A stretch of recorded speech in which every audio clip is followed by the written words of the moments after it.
For most of my life, I managed a fortune that was never mine. Another man's house, another man's vineyards, his silver, his land. I counted coins I would never spend, and locked doors on rooms I would never own. And here is the part no one believed when I told them. I slept more peacefully than the man who owned it all. Tonight, I want to give you the very first step to that peace, the one step almost no one is willing to take. They called me the steward, the keeper of what belonged to someone greater. For years, I thought the master was the fortunate one, and I was only the servant. Then I watched him lie awake, night after night, terrified of losing what he called his, and slowly I understood something that changed everything. The heaviest thing a person can ever carry is the word mine. So, before we go any further, let me be honest with you. This is not a video about earning more or budgeting better or some secret to getting rich. It is about one quiet decision. The very first step that lifts a weight off your chest you have carried so long you have forgotten it was ever there. Let me tell you about the master. He was not a cruel man. He was a careful one. He had built everything with his own two hands, and he never once let you forget it. My land, he would say, my harvest, my name on every gate, and every single time it sounded less like pride and more like a chain. And the more he gathered, the less he slept. A good harvest only meant a bigger barn to guard. A full account only meant more to lose. I would find him walking the fields at midnight, counting, always counting, as if the numbers might slip away in the dark. He owned everything. And everything owned him right back. I have seen that fear up close, and maybe you have felt it too. That tightness in the chest when the bills arrive. The way one unexpected expense can steal a whole night's rest. It is not really about the money. It is about the terrible weight of believing it is all yours to hold, and yours alone to protect. There was a man in an old story the master should have heard. His ground produced so well, he had no room to store it all. So he said to himself, I will tear down my barns and build greater ones, and then, at last, I will rest.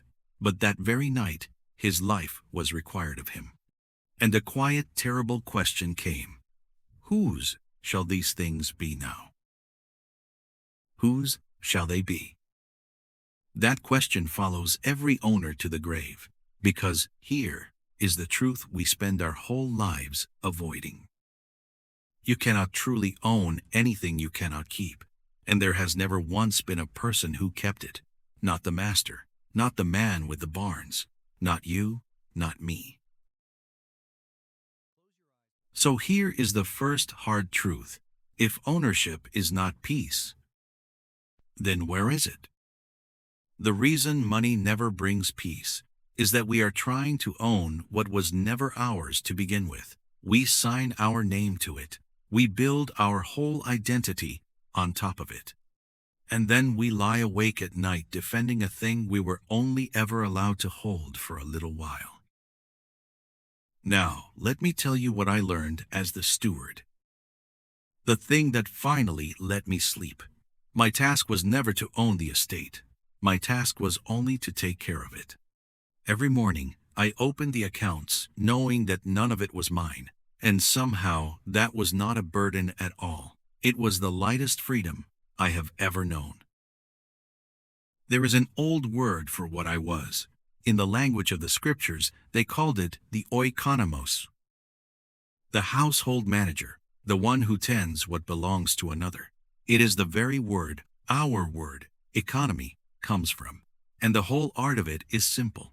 A steward is not measured by how much he owns. He is measured by one thing only: whether he is found faithful. Do you feel how different that is? The owner asks, How do I get more and keep it safe? The steward asks, how do I take good care of what I have been trusted with? One question tightens the fist. The other opens the hand. One robs you of sleep. The other, quietly, gives it back. And this is not a poem I made up to feel better. It runs straight through the oldest words we have. The earth is the Lord's, and everything in it. The silver is His. The gold is His. Even the strength in your own arms that earns your wage. That too was given to you. Nothing you hold was ever generated by you, and you alone. This is the great exchange, and it is the whole first step. You stop being the owner, and you become the steward. You take the deed to everything you have been clutching. The house, the savings, the paycheck, the plans. And quietly, you hand it back to the one it always belonged to, and you say, this was never truly mine. I am only here to keep it well. I know how that sounds, like you are giving something away, but hear me. You are not losing a single thing. You are setting down a weight you were never built to carry. The owner carries the fear of losing it all. The steward carries only the joy of tending it well. And that is the day the knot in your chest first begins to loosen. And notice what I am not saying. I am not telling you money is evil, or that having it is shameful, or that you should stop working and saving. A good steward often works harder than the owner. He plans. He protects. He provides for his household, but he does all of it from peace. Because the final outcome was never resting on his shoulders to begin with. But knowing the exchange and living it are two very different things. So let me give you the first step. The one almost no one is actually willing to take. It is not a grand ceremony. It is not giving everything away tomorrow. It is smaller and quieter and almost embarrassingly simple. Which is exactly why it gets ignored. Today, before you check the account, before you worry about the next bill, pick one thing you have been calling mine. Your home, your income, your retirement, and say it plainly, out loud. This belongs to God, and I am only the steward of it. That one sentence is the first step.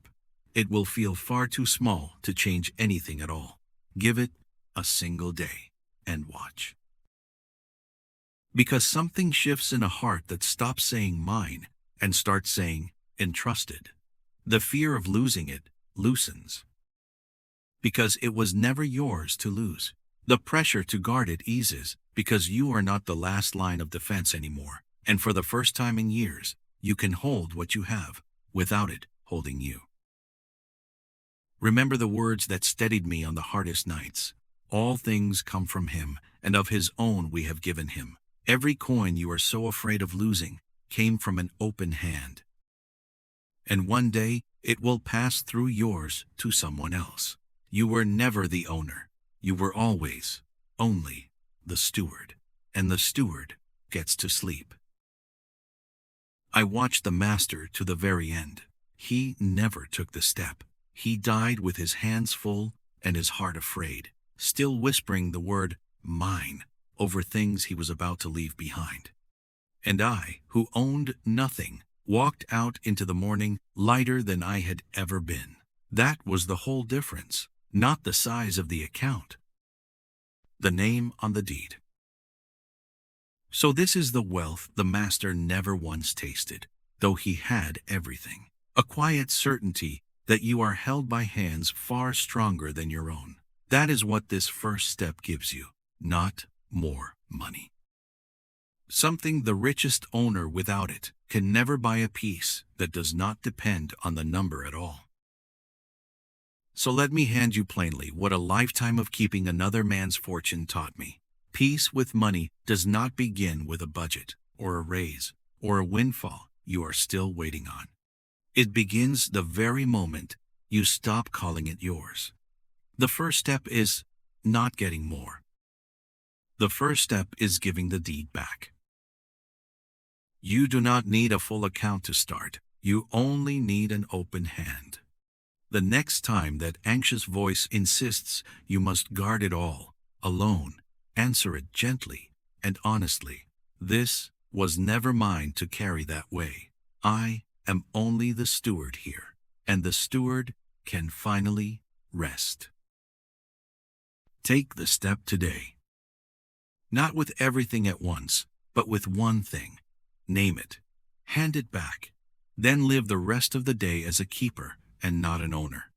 And slowly, so slowly you will hardly notice it happening. The fear will lose its voice, and a peace you have been chasing with money your whole life will simply walk in and sit down beside you. This is day one, the first step, the smallest one, the one almost no one takes. Not because it is hard, but because it is humble. Take it today, and you will have started a journey that quietly changes everything money has ever meant to you.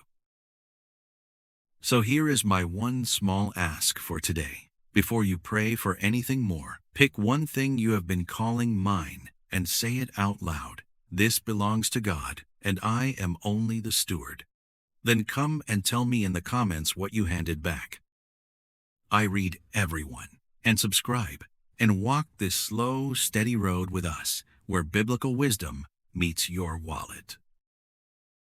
Because the next step on this road is day 30. The day you discover what actually changes when you finally stop chasing more. If you have ever wondered who you would be, if that restless hunger for just a little bit more ever went quiet, that is the story you do not want to miss. I will see you there.